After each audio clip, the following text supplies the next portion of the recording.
Hello and welcome to another edition of Currently in Quincy. I'm Joe Catalano. Today we get an update from the Massachusetts Office of the Veteran Advocate. Colonel Robert Notch is joining us once again, and with him today, Truck DeCoste, who's the new regional liaison for our area, including the city of Quincy. We'll talk with them shortly. First, though, we take a look at the weather and the news for you. Currently in Quincy, skies are clearing. Sun is coming out at 64 degrees right now. Feel a fall in the air this first day of August. Sunshine will continue to increase throughout the day. Temperatures only around 70 degrees for a high this afternoon. And look at tonight's.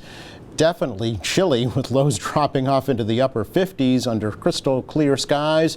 Sets us up for a beautiful weekend for the first weekend of August tomorrow.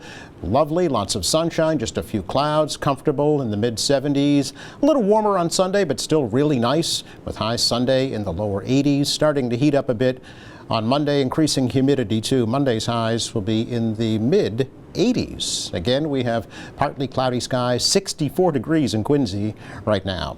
Checking out the news for you today. Well, construction is continuing on a new pocket park in Quincy Center to honor President John Quincy Adams.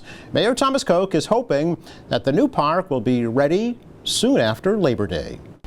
It is shaping up. The granite elements have arrived, which is awesome.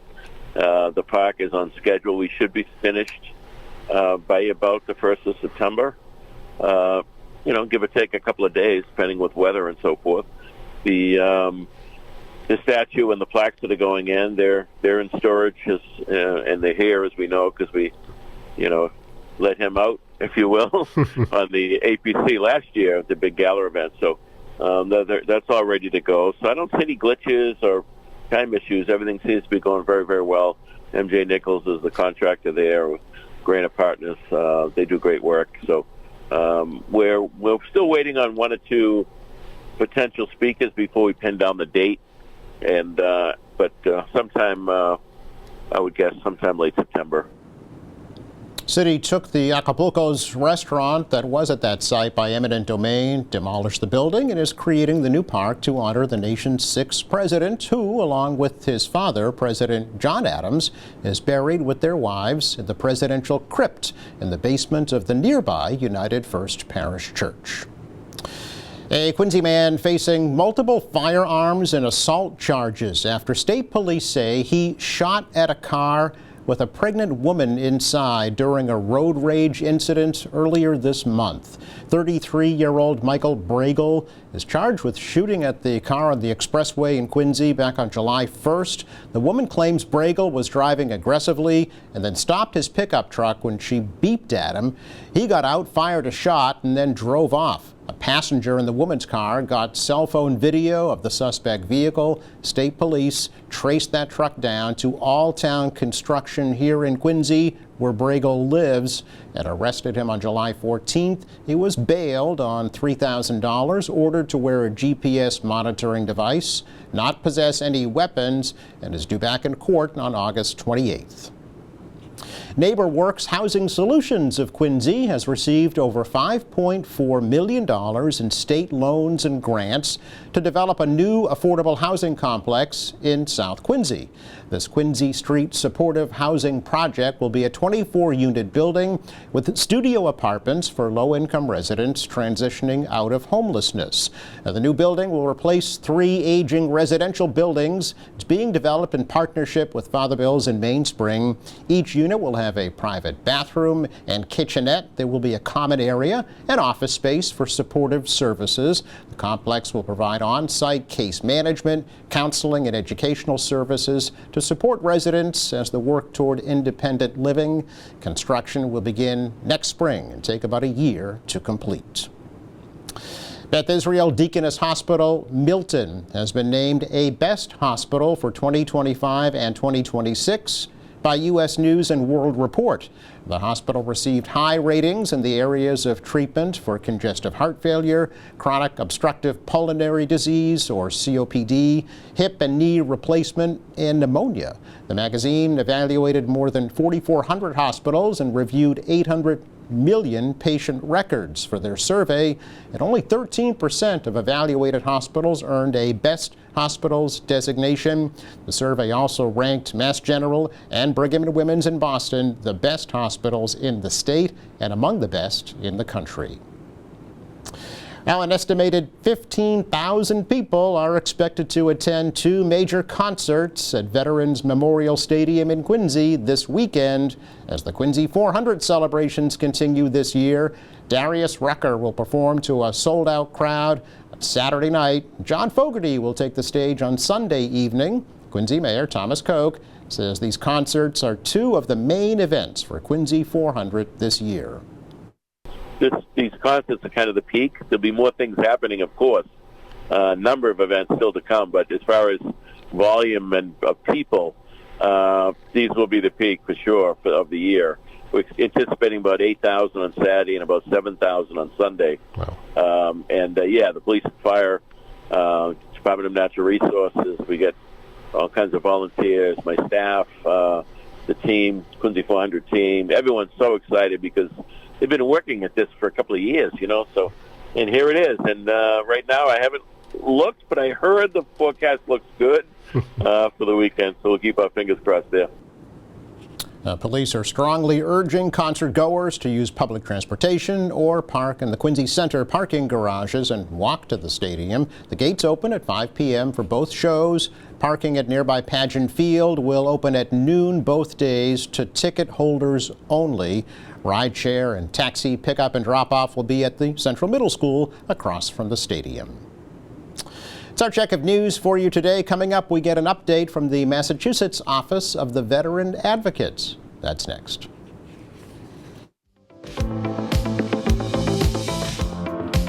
Welcome back. We last chatted with Colonel Bob Notch, the Massachusetts Office of the Veteran Advocate, back in December of last year. So it was high time to have him back, and he's brought a special guest with him as well from the office. So, Bob, great to see you again. Thanks for coming over. Thank you, Joe. Great to see you as well. Yeah, well, and Truck DeCoste is here as well, the regional liaison for the southeastern part of Massachusetts, including the city of Quincy. We're going to hear your story in just a bit as well.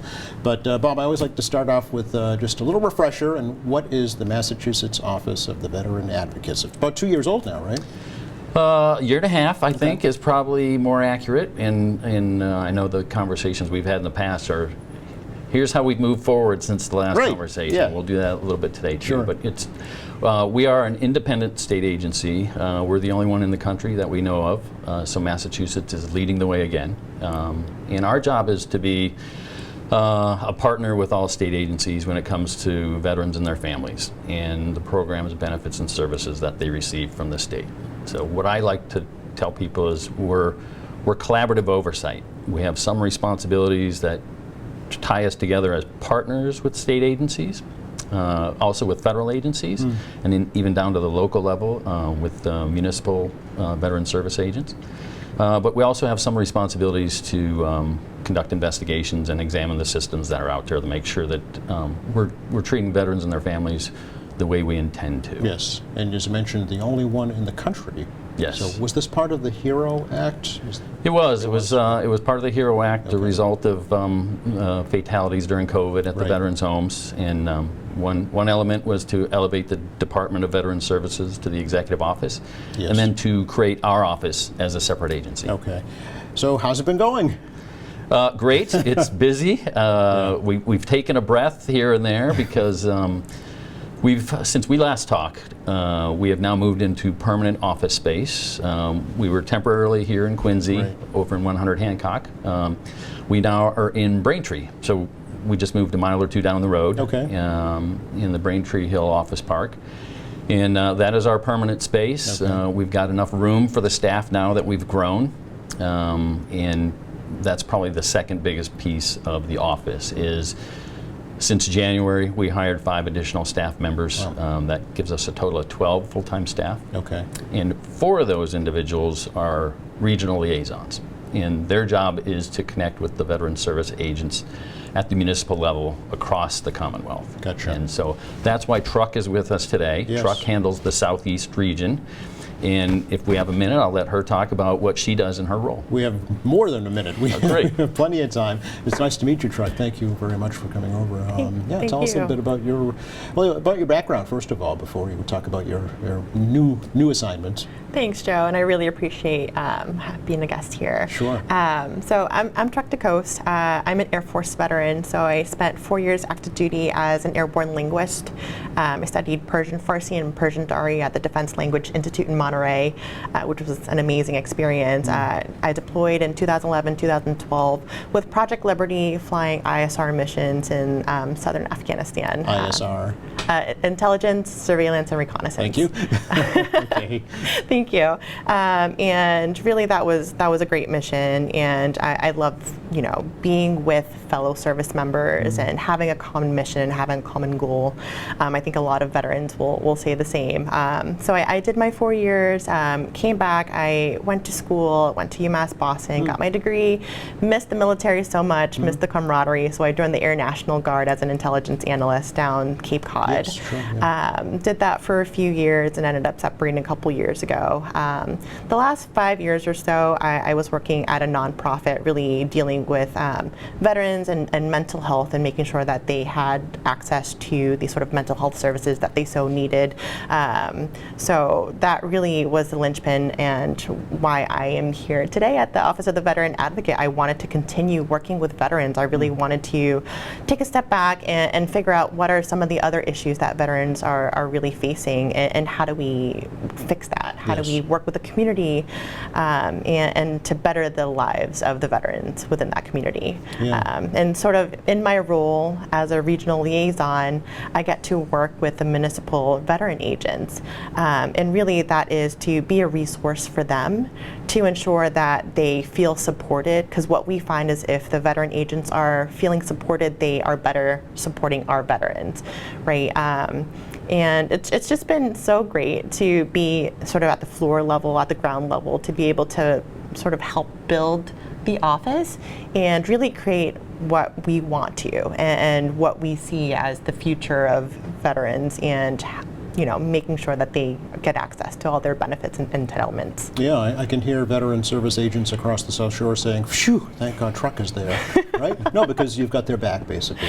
Yes. Because if the veteran comes into their office with a specific issue, and each individual is going to have different issues, right? They have a resource now that they can rely on. Yes, and it's been really, really wonderful working with the veteran agents. They have such a difficult job. Really, they are the first phone call for anything veteran related within the community. So even if it falls sort of outside of their scope, or if it falls sort of like just completely out of their lane, a lot of the times they're trying to scramble to figure out how to best care for that veteran. Right. And for them, I always tell them, like, if you have exhausted all other avenues, you are the subject matter expert in what the resources that veterans have access to within your local community. If you've exhausted all those avenues, like, come to us. Like, Yes. we want to be able to help. Let's put our heads together and figure out what we can do to help that veteran in need. One of the big sort of victories, I want to say. Yeah, please. I had a veteran agent call me to ask for some assistance. We had a Vietnam veteran who was looking for his high school diploma, right? And after some digging, I realized that actually he was drafted prior to completing high school, and that was the sort of reality for a lot of our Vietnam War veterans, right?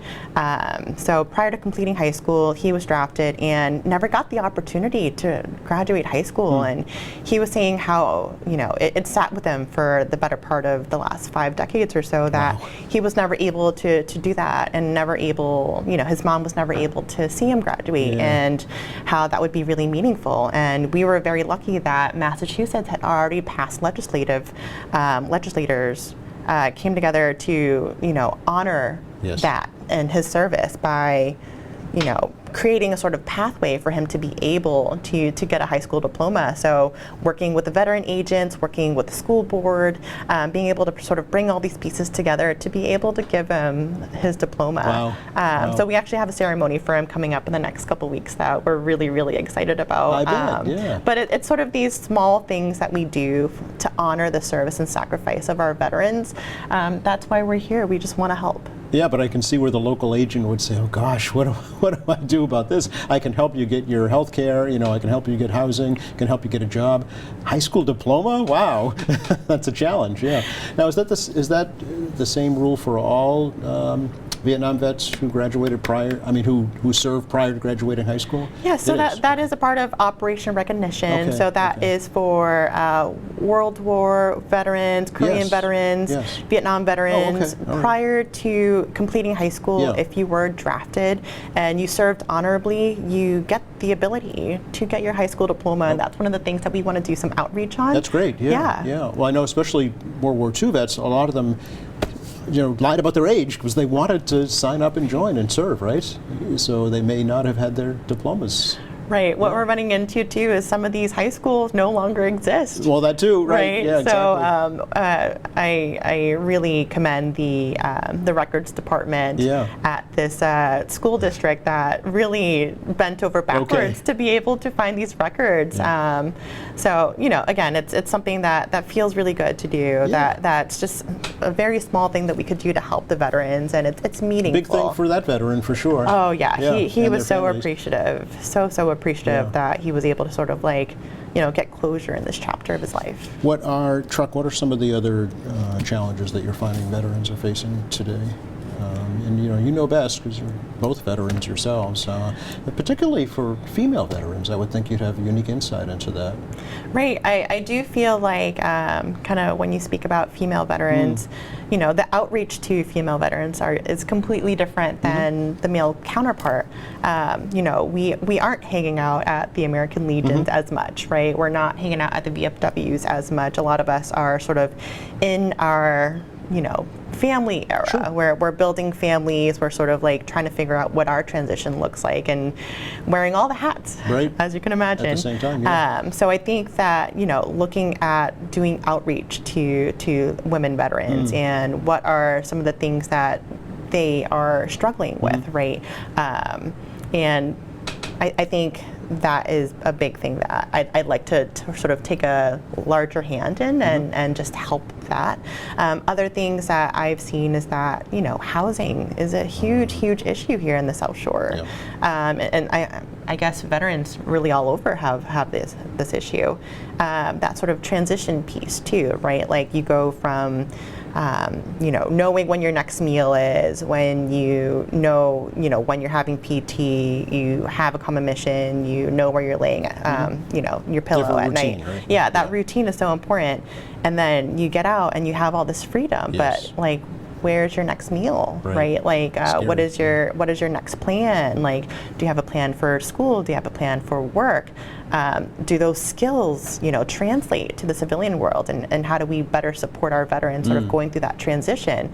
Because it's hard, regardless of if you did just one enlistment and it's 4 years and you're done, or if you do 30 plus years, Exactly. right? Yeah. The world has changed in that time. Yes, Yeah. so much has changed. Yeah. So I think there is a lot of sort of issues out there for veterans, and we hope to at least help with some of those. Yeah, and it must vary through the generations also. Younger vets are facing different challenges than older vets, right?